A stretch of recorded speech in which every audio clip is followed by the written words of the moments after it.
Avengers Infinity War is the most ambitious crossover since Looney Tunes Back in Action.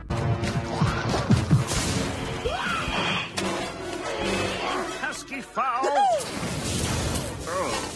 Sadly, Infinity War isn't as good as Looney Tunes, but let's be honest, nobody can beat the star power of Brendan Fraser. I mean, I'm just being realistic, the man is a god. But in all seriousness, Infinity War was very impressive, but not without its flaws, those of which I'll talk about in this brand new episode of Hot Takes.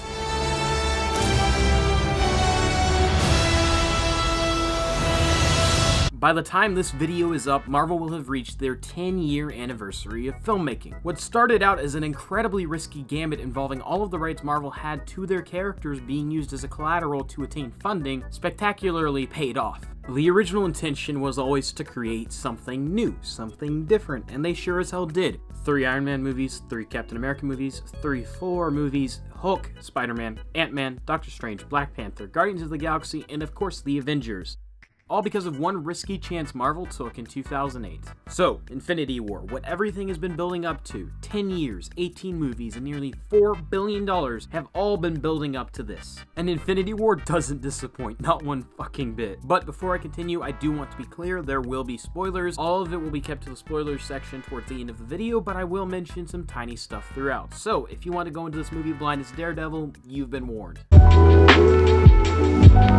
Recently, Marvel has switched things up, none more so than in Infinity War. Instead of following the same formula as many of their other films did, it's more akin to Black Panther and Thor Ragnarok than it is Ant-Man or the Hulk. Not that I think it's a fair comparison, considering Infinity War not just wants you to have an idea of what the Marvel Cinematic Universe is, it requires that you do. And in doing so, it loses the necessity of mindless backstory that can get repetitive. My name is Man McAttractive Charisma, and now I can wank at the speed of a jackhammer, but now I have to save the world. Like Black Panther, from the moment it begins till the moment it ends, something is always happening on screen. And while the plot is definitely there, if you've never seen a Marvel movie, you're gonna be pretty confused for the first 15 minutes or so. It's very fun and enjoyable, but you're gonna be sitting there for a bit thinking, what the fuck is this? Who the fuck is this? Why the fuck is this? In terms of superhero movie plots, Infinity War has the best I've ever seen, especially when you take into account its execution of the plot, which was stellar. 2.5 hours very well spent, unlike a certain spy film. The plot itself doesn't have many holes in it, at least none that are very glaring or not explained later on, and the ending in particular solidifies it as having the best superhero movie plot I've ever seen. I'll talk about that stuff a bit more in just a few minutes, but overall the plot was really fun to watch unfold, and when it did give exposition, it did it very well, so that by the time you leave the theater, you fully understand not just why Thanos is doing what he's doing, but you see him in a more fleshed out way that makes it difficult to say that he's pure evil. He's definitely bad, but you see the villain in a different light than you do in the very beginning. So, the plot is good and it's enjoyable, but it's not without its pacing issues, and saying it lacks all the necessary backstory a story like this would need is an understatement. But that's more of a nitpick than actual criticism, since the significant majority of people going to see this movie that care about the plot already know enough that getting right into the action isn't a problem for them. As with every Marvel film, the acting is what makes the concept of people that turn into the Green Giant or run around in catsuits seem believable, and the acting in Infinity War, it's good. It's really good. But while the main cast, comprised of basically every person to ever appear in a Marvel movie ever, does a good job, Josh Brolin was the most impressive, with Tom Vaughan in a close second. They play Thanos and Ebony Maw, respectively, using motion capture for both. And as I love to tell you guys, mocap is amazing to see, especially when the actors are good at it. Tom was very good at it, and Ebony Maw reminded me very much of Voldemort in both his mannerisms and appearance, just less frightening and more unsettling. Now, I personally like James Spader as Ultron. Even if it was underwhelming, he did a good performance, and Tom Hiddleston was excellent as Loki, but they're all dwarfed in comparison to Thanos. As with many things in this movie, Thanos is a perfect example of something, and in his case, it's how to portray a supervillain. Undoubtedly, there are other villains portrayed excellently, but Josh Brolin was absolutely mesmerizing to watch. Same as with the acting, the CGI is what makes Marvel movies stand out, and Infinity War, with its nearly $500 million budget, does fucking just that. This shit looks nicer than God of War in 4K, and God of War in 4K looks like something your great-grandfather would point to and scream, Satan! I can only think of 3. maybe 4 scenes that you could clearly tell were CGI, but otherwise it was the pinnacle of what CGI can be when applied properly. A complaint I had with Black Panther was that the final fight scene felt too fake and that it relied too heavily on CGI like George Lucas did when some dumbass showed him what a computer could do. But that's not the case with Infinity War. It's no Attack of the Clones. It had the budget and it knew how to use it properly. It's a Marvel movie, nothing was all that impressive, it's cut. It was passable and looked good, but only a couple of scenes really stood out. If you don't want to hear this part of the video, skip to what I'm assuming will be flashing text on your screen of a timestamp that will be after this segment, so skip to that if you don't want to hear any spoilers. Still here? Okay, well, before I say anything further, I'll let Mark Ruffalo surmise this movie. Wait till you see this next one. Everybody dies. Dude. Not everybody. No. Yeah, basically everyone dies, which is another reason why this is such a great superhero movie. It has a very sad, very emotional ending, and the good guys do not win. Groot, dead. Star-Lord, dead. Bucky, dead. Nick Fury, dead. Doctor Strange, dead. Your mother? Probably dead because this movie killed her will to live. I'd list all the people that die, but honestly, it'd be a minute of me just saying names, and this video is looking like it might be too long anyway.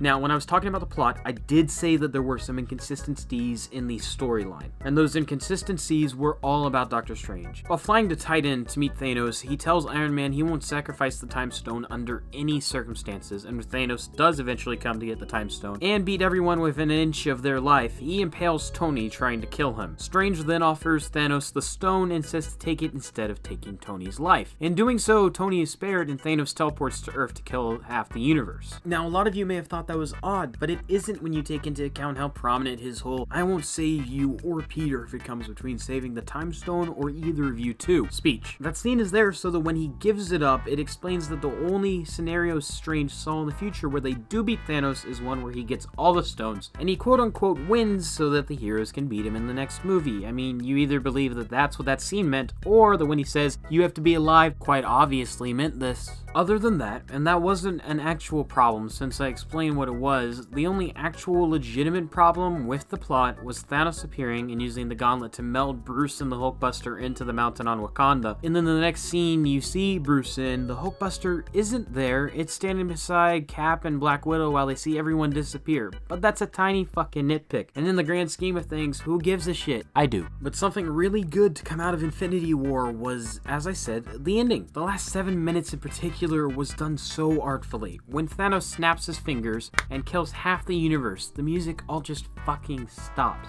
Everything is quiet. Just them talking, and then it happens. Bucky fades, and then everyone else starts fading away around them. That coupled with the piano rendition of the Avengers theme for the end title, which is basically the only time you actually hear the Avengers theme in the whole movie, was very impressive to see from a Marvel movie. It was a bold ending and it cements my theory. Marvel makes good movies regularly, but standouts aren't often, but when they happen, they are a spectacle to the eyes and ears.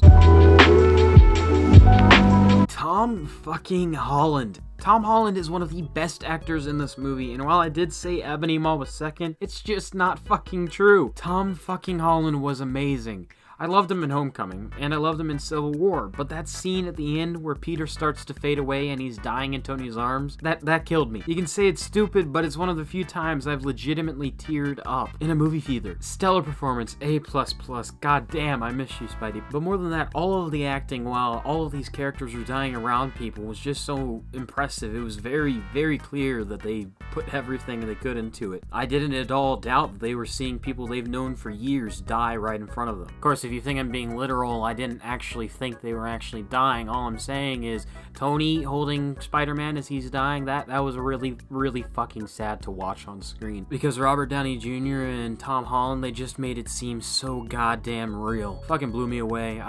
One of the best actors of this year, definitely. And as for the Hulk not appearing in this movie, with the exception of the first 10 minutes, I don't actually mind it. Hulk is one of my favorite comic book characters, and the interaction and evolution of Hulk and Banner is something I've wanted to see Marvel explore for a very long time. It's why I personally liked Ragnarok so much more than Hulk itself, but from an objective standpoint, he was underutilized. A lot of the cast was, especially Captain America. Now, reportedly, this and Avengers 4 were filmed back to back, with the latter focusing more on those underutilized in this one, so it's not a big problem, since they are supposed to be part 1 and part 2, but it is still a problem nevertheless. The characters were used well for the most part, but they were glazed over, and then, well, some of them actually died.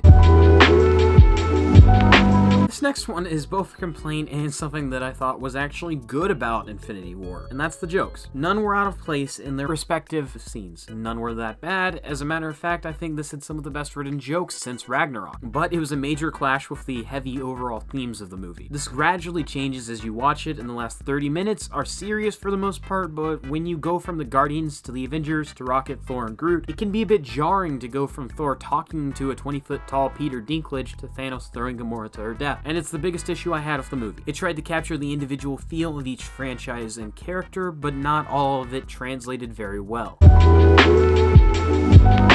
Avengers Infinity War is a lot of fucking fun. A lot of fun. It has some problems, it definitely does, and once the sequel comes out next year, a lot of what happened in Infinity War I don't think will have the same weight as seeing it and wondering, what comes next? When you already know what's going to happen. Infinity War is without a doubt the best Marvel movie, and arguably the best superhero movie in general, save for the Dark Knight trilogy, but that's a topic for another video. So, bullet points. Infinity War has good action, good fight scenes, good jokes, some clashing of tones, underutilization of characters, a story lacks on details if you're new to the franchise, but overwhelmingly a good-looking and sounding film, particularly when you include Alan Silvestri's soundtrack for this movie, which was excellent. Overall, I give Avengers Infinity War a 8.8 out of 10. Not exactly a rounded rating like I tried to do, but as good as it is, I don't think it's on the same level as John Wick 2 or Arrival. But it's still better than all the other 8s I've given. It's just not on the same level as the 9s. And I want to be clear that it's better than the 8 out of 10s I've given so far. So yeah, Infinity War, go see it.